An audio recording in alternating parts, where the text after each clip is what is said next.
Tämähän on aivan mahtava konsepti, tämä social barbecue ja tämmöinen grillipöytä. Eli on nähnyt kuvia tästä ja nyt pääsee niin kuin livenä näkemään niin kuin käytännössä, miten tämä toimii. Ja tuossa porukalla grillattiin jo ensimmäinen setti ja se siinä on mukavaa, että siinä pystyy koko ajan niin kuin juttelemaan.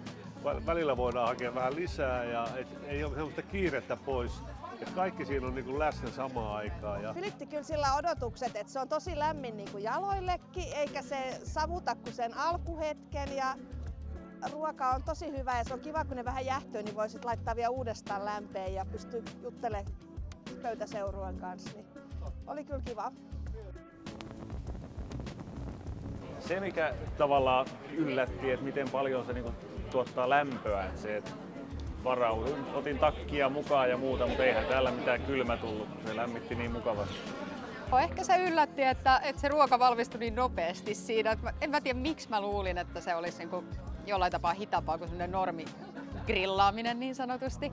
No yllätti se, kun tässä on niinku tosi paljon niinku lämpöä ja mä kurkkasin tuohon, mutta siinä ei ole mitään niinku ei olekaan. iso laatikko, missä tää hiilos on. Joo, ettei tarvitse pelätä, että sinne voisi polttaa itsensä. Voi polttaa, niinpä. Että se on niinku näin ohkainen.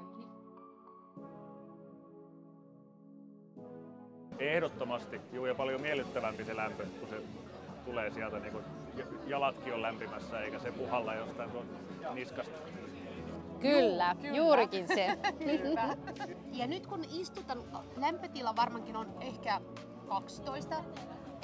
Tämä lämpö, mikä tulee tästä, on aivan ihana. Että pystyy niin kuin iltaisin, Suomessa on kesä niin lyhyt, että pystyy niin kuin iltaisin istumaan tosi niin kuin pitkälle ystävien kanssa ja on lämmintä, ihana. Kyllä, ja se lämpö tulee myös tuolta pöydän alta. Kyllä, että se tekee sen. Se oli tosi ihana kokea. Joo, kyllä.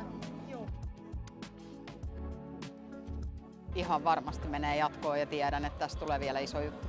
Ehdottomasti. Joo, mä ajattelin, että me kannetaan tämä pöytä tästä nyt tänään matkaan. Nyt mahtuu autoon, niin eiköhän me sillä päästä alkuun.